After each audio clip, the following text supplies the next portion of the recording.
Vous écoutez Télé-Soleil, la télévision communautaire autonome de Saint-Maxime-du-Mont-Louis, en Haute-Gaspésie.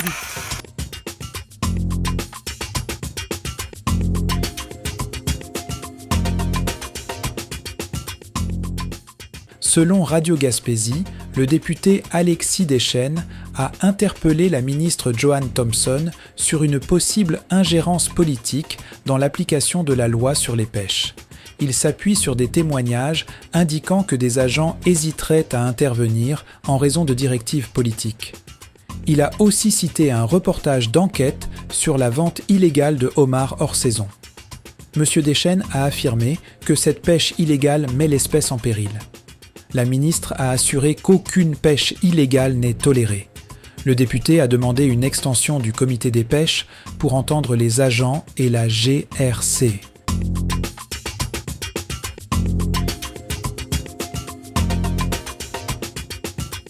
Selon Bleu FM Sainte-Anne-des-Monts, la Haute-Gaspésie dispose désormais de frigos libre-service dans 4 municipalités, Cap-Chat, Mont-Louis, Gros-Morne et Sainte-Anne-des-Monts. Ce nouveau projet collectif, accessible à tous, vise à réduire le gaspillage alimentaire en facilitant le partage de surplus. Les citoyens, commerces et organismes sont invités à y déposer leurs excédents de nourriture, incluant fruits, légumes, conserves, repas préparés et même viande de chasse. Les aliments doivent simplement être salubres, bien identifiés et respecter les règles de base. Philippe Beauchemin, de la Démarche intégrée en développement social, est impliqué dans ce projet de solidarité.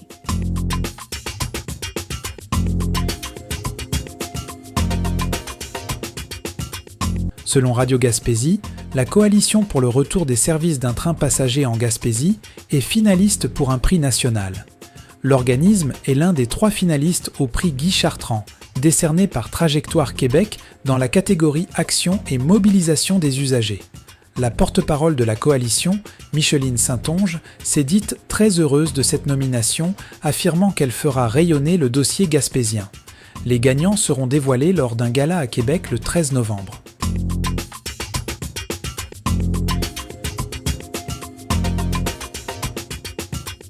Selon Gaspésie Nouvelle, le docteur Yves Bonnier-Vigé n'est pas du tout abattu, bien qu'il n'ait obtenu que 9% des voix dans la course au coporte-parola de Québec solidaire, remportée par Sol Zanetti. L'ex-directeur de la santé publique a expliqué qu'il était le moins connu des candidats et que son but était d'échanger des idées, notamment sur le renforcement des associations locales. Il croit que M. Zanetti et Rouba Ghazal forment un duo avec une belle énergie qui revitalise le parti. Il demeure coordonnateur de Québec solidaire dans Gaspé, où il cherche une candidate pour 2026, mais il exclut de se présenter lui-même, ne souhaitant pas être enfermé dans la bulle de l'Assemblée nationale. Il poursuit son travail à la santé publique.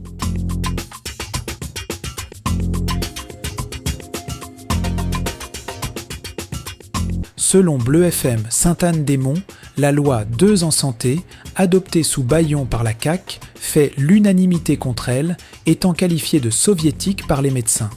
Elle a déclenché une série noire, manifestations monstres au Centre Bell, démission ministérielle, grogne des députés et menace de départ de 300 médecins. L'omnipraticien gaspésien Sylvain Drapeau se dit aussi décontenancé. La colère vise des mesures coercitives, lourdes amendes pour fausses déclarations, interdiction d'action concertée et une clause de dénonciation. Des inspecteurs peuvent aussi entrer en clinique et exiger des dossiers. Plusieurs établissements de la Gaspésie sont explicitement visés par la loi.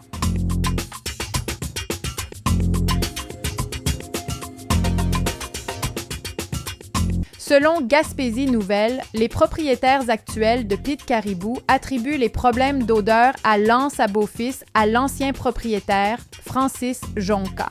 Le copropriétaire Jean-François Nellis affirme avoir découvert un drain qui coulait après l'acquisition, un vice caché qui fait l'objet d'un litige.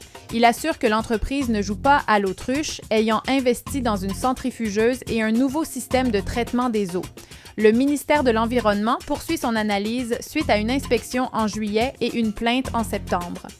M. Nellis appelle à la collaboration tandis que Francis Jonca nie fermement ces allégations.